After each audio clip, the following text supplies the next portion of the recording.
What's up, guys? Welcome back. Today we're going to do Adventureman, issue number 1 by Image Comics, drawn by Terry Dodson, and it's been written by Matt Fraction. I know the writer from somewhere, but I just cannot figure it out. And this is actually a very fake comic book, right? For a first issue for $4. Unfortunately, this book has been made in 2020, one of the worst years in comic books. So I'm not saying it's bad, it's just, well, maybe I'm just a little bit sour because of what happened in the last couple of 6 years, maybe 7 years, when it comes to modern comics. You know how I feel about that. Doesn't mean it's, that every book is bad, but, there's some stuff in there that I think, oh my God, really? Let's dive in, right? So we begin here when a police officer, comes in and he says, "Hey, Commissioner, the mayor says you got to scramble all police jets." And he says, "Hey, what are you talking about? That's the craziest thing I ever heard." So the police guy says, "Hey, look outside." And so he looks outside, and wow, this is a really cool looking page of fire coming from the sky and blips and ramming into buildings. I'm not sure that's the best. Okay. Anyway, he sends the boy away and sends, "Hey, go to your family or to your mother, and I promise I never make this call, but it's time, and may God have mercy on our souls."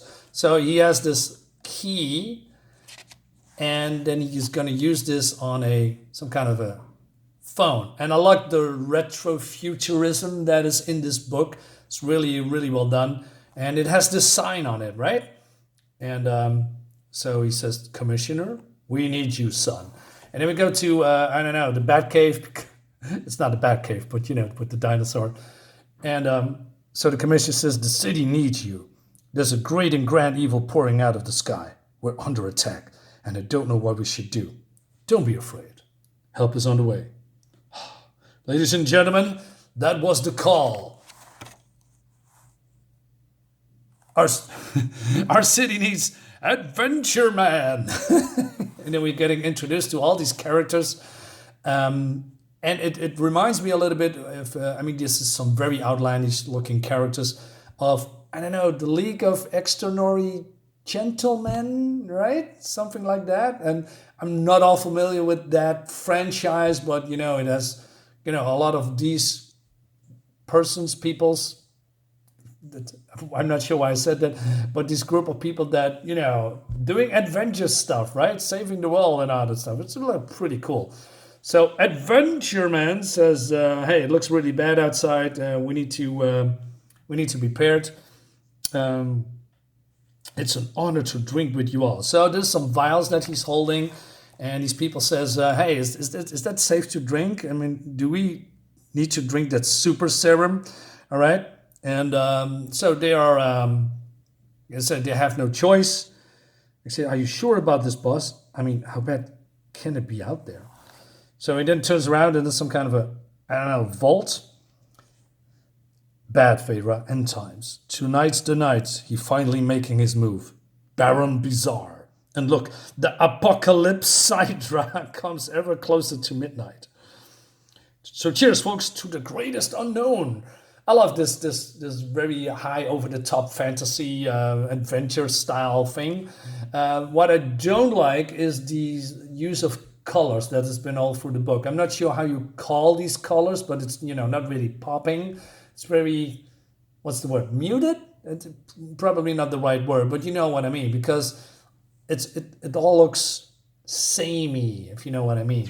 It's a lot of light colors. I'm not sure how you say that correctly. So they drink the vials, and people seeing things, and they are feeling stronger and all that. And then it seems that the doomsday clock measures increments of human misery. I'm not sure how that works, but okay, I'm going along with it. And so it ticks over, and then something's happening. And there's nothing more miserable than the end of the world. And she says, "There!" And they look outside, and then, oh no, the bad guys are infiltrating the how do you say, their headquarters. And we have all these, other villain characters along with Baroness Bizarre, probably the daughter of Baron Bizarre or something like that. Look at this. It looks fun, right? And so they're having a fight. And the fight looks really cool, right? Everybody's going at it, and everybody has their opponents. And there's some real cool action stuff. So this woman here, why am I saying guy? This woman, shooting an invisible gun with invisible bullets and all that stuff. It's really fun, right? Old school. I like that, right? So we have also a flyer. So she jumps into the plane. She's going outside and then finding these blimps that looks. She makes some jokes here, right? And yeah, and you see this blimps are getting destroyed. People are falling down from the blimps. Yeah, great stuff. I mean, I like that, right? And Terry Dodson is very good with drawing the females, if you know what I mean. He's very, very good at that. So basically, I bought this whole series. I believe I got the whole volume 1. Not sure how many volumes there are, but anyway. But his art is really an eye catcher, in my humble opinion, right? Nice backgrounds, great anatomy. Not so much with the facial expressions, but still looks good. And so this guy says, Baroness looks like different to you, boss. I don't care about her outsides. Inside, she's still rotten. Flatterer. You wish. And says, hey, pirate. Yo ho, here comes the science. I love this gun. Retro science fiction. Looks cool. Looks like it comes from the future. Nice. So she shoots, but then she is, I don't know, doing some kind of an incantation. And she says, and there goes science. And just when things were looking up for you. So it shoots it out in the skies. And then there's this, this woman that is, flying the plane around. She's being hit. And then she needs to jump out because it's destroyed. So Sally Sweet's incoming. And so she's flying down with a parachute, and they all just stand together for the big final finale, whatever, because they're being surrounded by the evil villains. Sorry. Again, great stuff. And then we go to, I don't know, who's this guy? Baron Blood from DC Comics, from the Teen Titans, because he's wearing similar, outfit and all blood and I don't know, he's talking about the big transformation that is going on, and talk about the arcane. So he's saying with his last human words that death to all, and then he's cool. Stuff is happening, right? So I'm not sure what the big transformation is, but then I don't know. This empty book is rewriting itself, and he says that sound. Like babies made of glass, shattering. And he says, talk, friends, what madness is this? Behold, the Judas press steers from its slumber. The obliteration Bible is written, and your time is up. All right, and then I think, okay, so then there's a really big explosion. Light is, it's just this whole building explodes from the top, and I said, yeah, this is what I want, man. This is cool, right? And then somebody says, have you ever noticed how all the best stories end the same way? And it's, oh no, it's Baron Blood here. I mean, Baron Bizarre. But what was the transformation part? It doesn't seem like he's been transformed at all. But maybe, I don't know, he's getting more powerful. And then I read this and I said, oh no, it's all a story from a book. Okay, I got, it was a nice switcheroo, right? And so it seems that this girl here is reading the story from a book, and this is her son, and he's very upset that this is not how a book should end it, you and he says to his mother, friend, you said this it's going to be all right, and this is not how things are right. He's getting killed, right? And she says, hey, it's just a book, and see you night, sweetie. And he's just really into the Adventureman stuff, right? And it seems that he is have an hearing, how do you say, impaired hearing? Is that how you say it? So she has these noise-induced hearings, because this is all the sound that she's hearing, and now she is quiet and she's just reading books and all that stuff, right? Pretty cool. And then, the next day she's here at a table with her very diverse family, etc. And there's a lot of going on here, and it's just it's a little bit too crowded for my taste. If you look at this, it's really just being crammed in. And they have some family dinner, and she talks about my big giant family can only ever really had one hard and fast rule, and we got it from mom, the only Jewish lady in the house. I mean, how does that work? I mean, if she is your mom, that means you are Jewish too, right?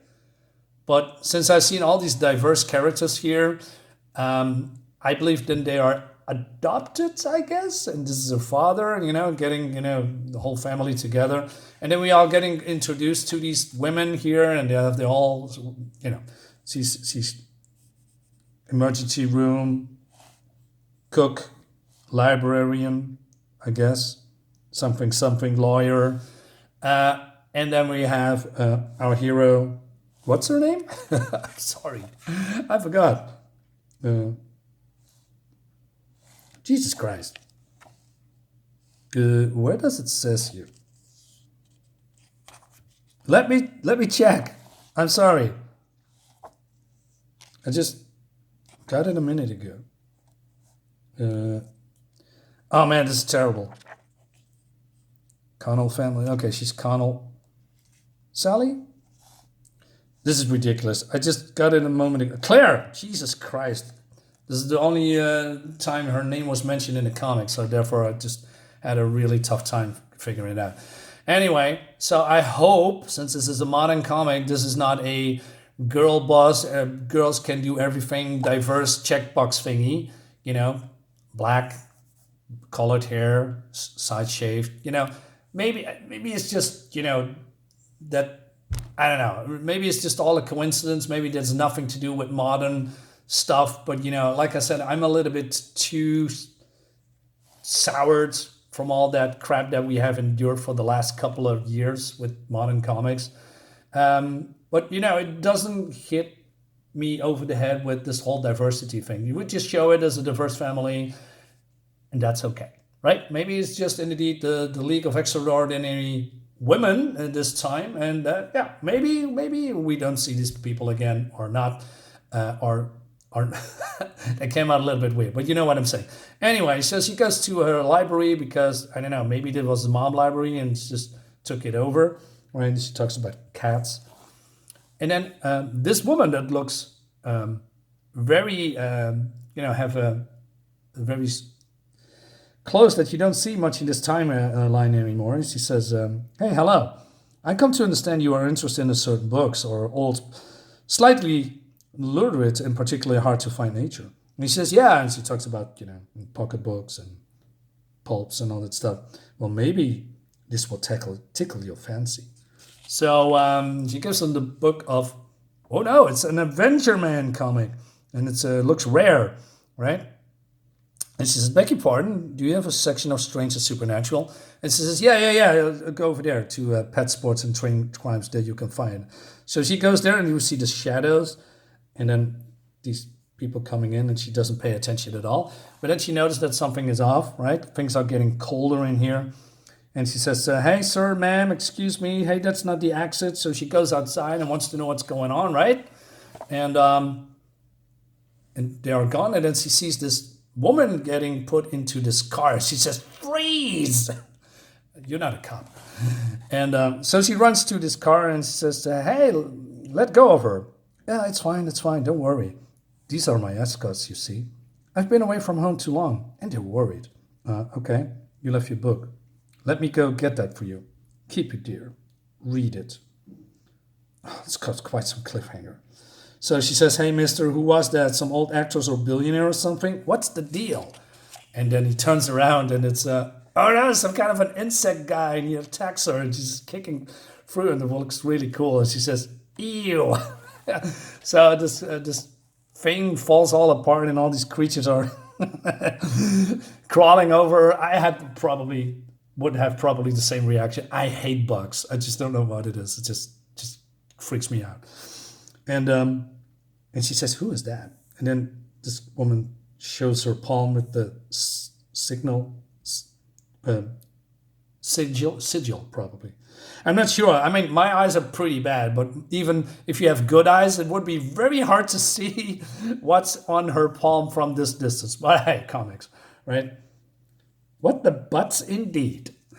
So yeah, the writing's a little bit strange here and there. So she brings that to her son, and he says, "Hey, you saw what? And why do you get to say it, but I don't?" Moms get to say whatever they want. That's the deal, and I don't know what I saw exactly. I was hungry, low blood sugar. That just makes you hungry. So anyway, so she says, "Here's the book. A new Adventureman, cool, right?" And then he says, "Hey, check it out. We're neighbors." So he talks about the publisher, High Baron Bro Publications, that's the publisher of this book, and it seems that they are very, very close. So, and then he just figures out there's some more strange going on. This was published by someone different, Adventure Incorporated. Like in the books, Mom. What? How is that possible? And she says, "This is a bootleg." And she says, "Hey, do not draw in this book," but he does it anyway, because he's drawing us some kind of a triangle between her home, the publisher, and that Adventure Incorporated. And they figure it out that it's it's the thingy. You can make the adventure thingy. Adventure thingy? Yeah, you know. Adventure. Come on, Mom. And she says, "Good night, Adventure Boy." And then she is going to, she's just walking all, and there's a lot of, in my opinion, unnecessary talking. It's not so much that it's going to drag out, but, at some point we don't have to explain everything, right? So she's going to do the whole thing with reading the books again, looking outside, hearing all this incredibly noise, and the art looks really, really good. I must give props to Terry Dodson. He can draw. And then she's pulling out her earplugs and she's going to sleep while, this book is still lying there. But there is some insect, an ant here. And then we see this, right? So it's formed something. Like, again, this part drags a little bit, but, it's slow burn, I guess, to this point. And then this creature is getting formed with, all this bugs. And then there's a bug on the lip. She smacks that bug. These bugs are getting this, they are, what's the word? Restless? Yeah, probably that is. And then this book, this Adventureman book, is glowing. And it starts shooting a beam in the sky. And she's just still snoring away like nothing's happening. And that leads us to the next issue. So yeah, actually, this is pretty fun so far. I like the art. The colors not so much. Not sure what does the whole diverse cast. I mean, you could put in some men in there instead of only women. The only man that is in there is the father. Maybe it's deliberate.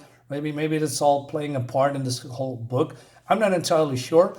But yeah, like I said, for me, the art sells it. And the story, it's interesting. I was hoping to see more stuff like this, with the Adventureman. And maybe that will become a reality a little bit later in the books because, well, Adventureman is still here on the cover, but that doesn't mean anything. And then we have, of course, this strange woman that